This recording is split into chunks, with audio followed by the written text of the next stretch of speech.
Bonsoir. Suite à la demande de certaines personnes qui ont demandé des sujets à traiter qui sont liés bien sûr toujours au confinement, je choisis aujourd'hui de parler du sujet suivant. C'est comment se comporter avec les enfants en période de confinement. Vous savez que cette période n'est facile pour personne et chacun la vit à sa façon et à sa manière.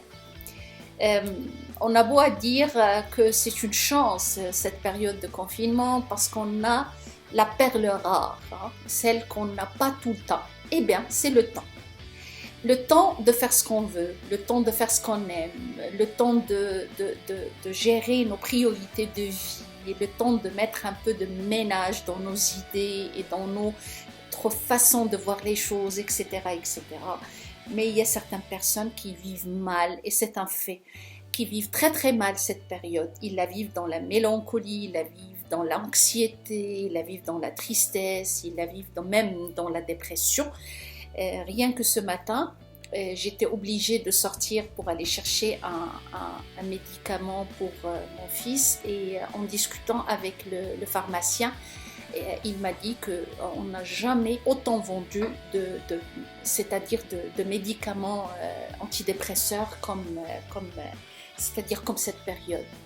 Et ça montre ce que ça montre, c'est-à-dire que quand même on a beau essayer de camoufler les choses, mais effectivement on vit dans une fragilité psychologique et cette fragilité c'est pas le moment de la discuter. Alors l'essentiel c'est que si on veut avoir la paix, d'accord, avec nous-mêmes et avec nos enfants, il faut quand même qu'on comprenne la situation. Donc, comme d'habitude, on va essayer de comprendre et après, on va essayer de proposer les mesures nécessaires. Ce qu'on veut, qu'est-ce qu'on veut? C'est ça, et c'est toujours dans l'approche du coaching, il faut fixer un objectif. Qu'est-ce qu'on veut? Est-ce qu'on veut que nos enfants, c'est-à-dire qu'on ait une relation, c'est-à-dire harmonieuse avec nos enfants en cette période? Et deuxième des choses, on cherche à contrôler nos émotions pendant cette période et pour qu'on ne s'énerve pas pour un oui, pour un non devant nos enfants. Ce sont les deux objectifs que l'on peut ressortir pour cette période. Alors prenons le premier objectif. Le premier objectif, c'est-à-dire on veut avoir une relation harmonieuse avec nos enfants et on ne veut pas, c'est-à-dire qu'on les traite avec, c'est-à-dire violence et agressivité. Très bien. Alors, d'abord, moi, je parle à des enfants en bas âge, c'est-à-dire, disons, 8 ans et moins, ok? Parce qu'au-delà de ça, c'est-à-dire c'est un autre comportement que l'on doit avoir. Maintenant, plus l'enfant il est jeune, plus ses besoins, ils diffèrent bien sûr d'un enfant de 8 ans et plus. Alors, je vais prendre un enfant, par exemple, de 4 ans, okay? Que ce soit fille ou garçon, et donc, cet enfant-là, il est emprisonné à la maison, d'accord? Et quand on a deux, ça devient un peu difficile. Tout simplement, il faut se poser la question, qu'est-ce que cet enfant, ce dont il a besoin, d'accord? Alors, il a besoin bien sûr, il a des besoins physiques, à savoir, il a besoin de manger. Deuxième des choses, il a besoin de dormir. Troisième des choses, il a un besoin affectif, c'est-à-dire il a besoin de se sentir qu'il est aimé par ses parents, par la maisonnée, c'est-à-dire toutes les personnes qui se trouvent sous le même toit que lui. Et quatrième des choses, il a un besoin aussi, c'est-à-dire de comprendre. D'accord? Donc il cherche à découvrir pour comprendre plein de choses. Donc il a besoin de comprendre tout ce qui l'entoure et tout ce qu'il entend. Voilà.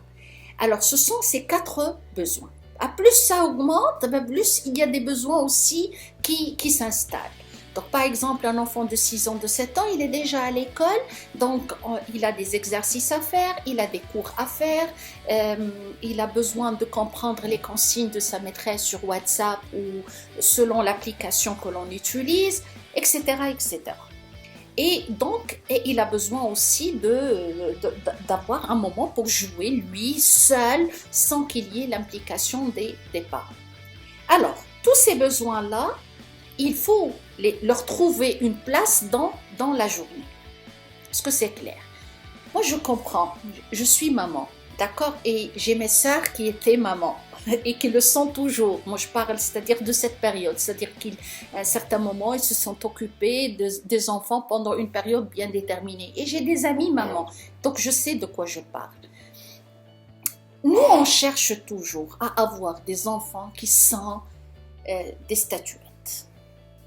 D'accord? Ils sont gentils, ils sont calmes, ils font rien. On leur donne quelque chose qu'ils la font et tout. Donc, il suffit qu'ils commencent à bouger, à crier et tout. Voilà, ça crée un problème d'instabilité, d'accord, chez la maman.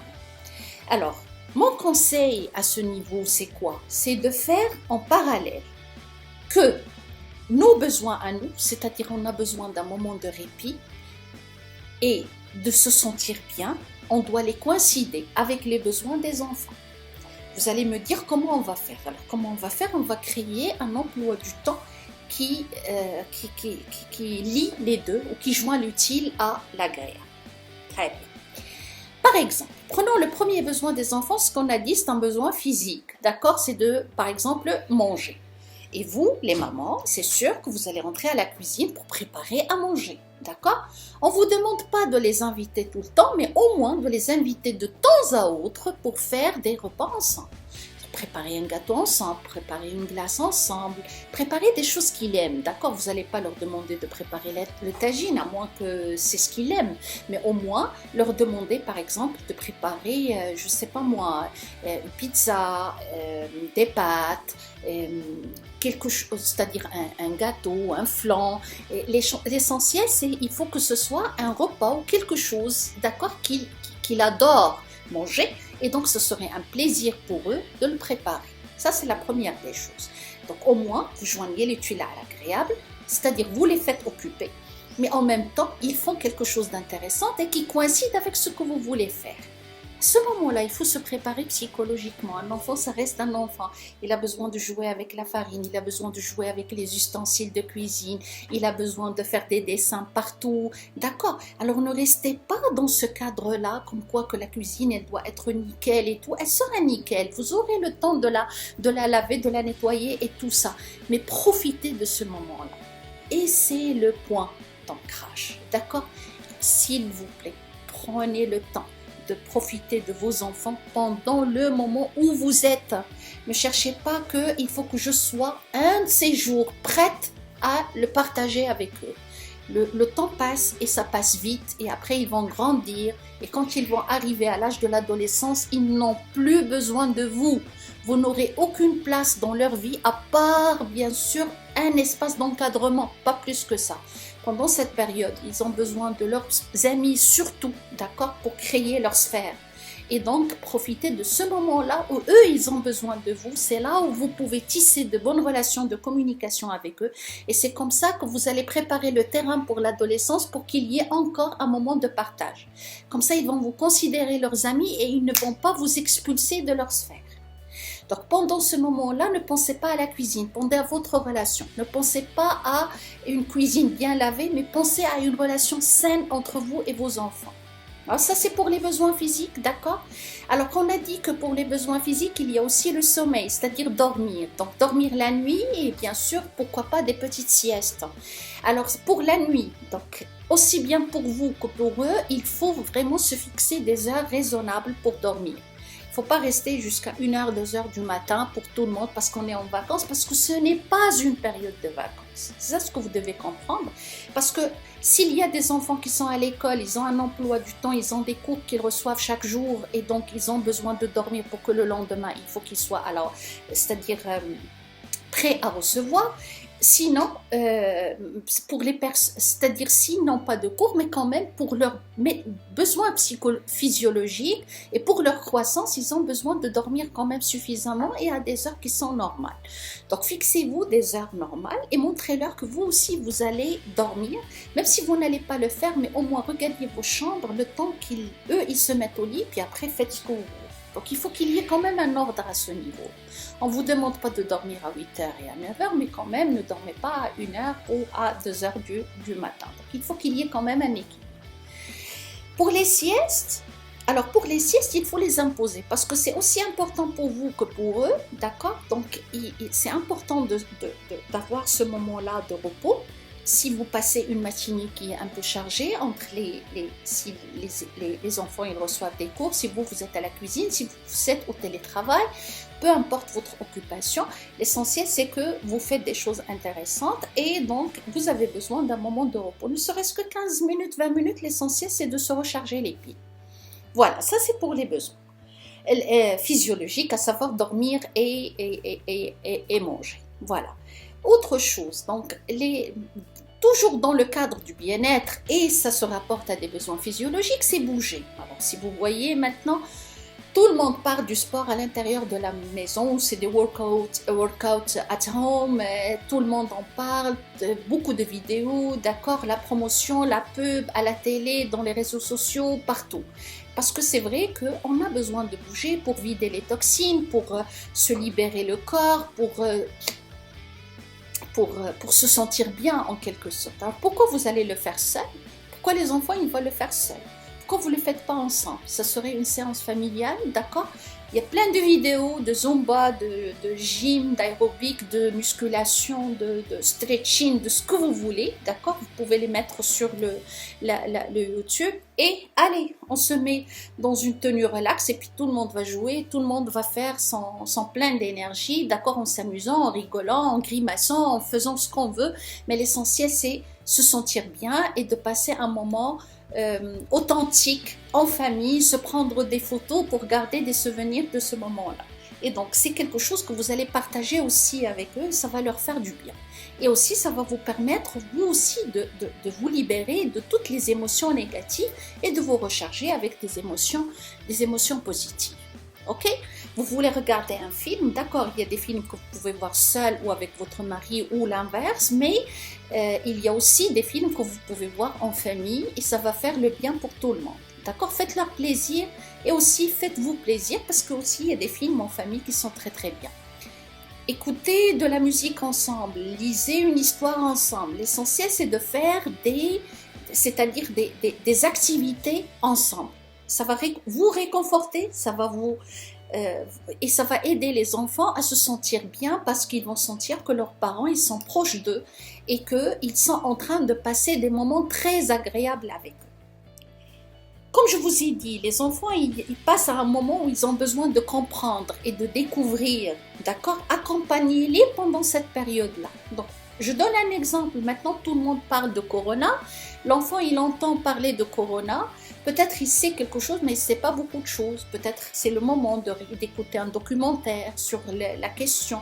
Leur expliquer qu'est-ce que ça veut dire, leur parler un peu de l'histoire du pays, leur parler qu'est-ce qui s'est passé, par exemple au Maroc ou dans le monde pendant dans d'autres phases de l'histoire, par exemple à l'occasion de la grippe espagnole, à l'occasion de certaines pandémies qui ont affecté le Maroc à un certain moment, et en même temps faire de l'histoire. Donc on n'est pas obligé de rester toujours dans le même cadre, le corona, mais on peut parler de choses semblables, et ça va permettre aussi à l'enfant de découvrir certains aspects.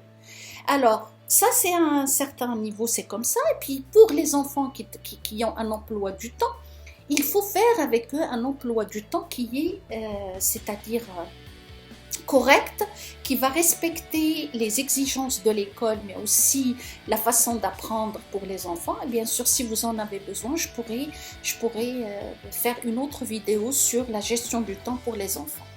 Alors, c'est donc pendant que les enfants, c'est-à-dire où il y a des moments, par exemple, où j'ai dit qu'il faut faire la sieste. Ne considérez pas le moment de la sieste pour les enfants que c'est un moment pour vous pour aller faire autre chose parce que il faut se reposer, parce que si vous ne vous reposez pas, vous allez encore vous charger d'émotions négatives. Et quand l'enfant il va se réveiller, lui, il va se réveiller reposé, il veut faire autre chose. Vous n'avez ni la force mentale, ni la force psychique, ni la force physiologique. Et c'est normal qu'il va y avoir ces étincelles qui vont monter en l'air et vous allez vous montrer plus nerveuse. Donc, comme l'enfant il a besoin de repos, vous aussi vous avez besoin de repos. Donc, prenez le temps de vous recharger les batteries, ça va être mieux pour vous deux. Alors, vous allez me dire, oui, mais on a beaucoup de ménage à faire et parfois les enfants, ils ne nous laissent pas et tout. Donc là, ce que je vais vous proposer, peut-être il va vous paraître farfelu ou il ne va pas plaire à tout le monde, mais quand même, il faut l'intégrer dans un emploi du temps qui est clair. Donc, par exemple, soit le matin avant que les enfants se réveillent, ou soit le soir lorsque les enfants ils dorment, d'accord? Ou pendant des moments de la journée, c'est-à-dire où vous voulez faire. Donc là, il faut impliquer les enfants, passer la serpillière, je sais pas moi, c'est-à-dire dépoussiérer, nettoyer et tout. Ça va vous permettre de leur apprendre à avoir plus de responsabilités, d'accord? Si les enfants ils sont encore jeunes et ils peuvent pas faire ça, ben alors là, il faut se partager les tâches. Il faut demander par exemple au papa de les prendre en charge dans une chambre alors que vous faites ce genre de choses, ou l'inverse, c'est à vous de voir comment vous pouvez programmer ça, mais l'essentiel, il faut que ça soit dans un moment de la journée et que ça soit être inséré dans un emploi du temps qui est clair et au quotidien. D'accord? Alors, je pense qu'avec ces conseils-là, les choses ils vont être plus souples, plus simples, plus faciles, d'accord? Et si vous avez des questions bien précises ou c'est-à-dire que vous voulez qu'on personnalise davantage ces conseils, n'hésitez pas à me contacter sur mon adresse mail snlearning7@gmail.com ou via le WhatsApp, ou me laisser un commentaire en bas de la vidéo. Ce serait un plaisir de vous répondre. Ok? Au revoir.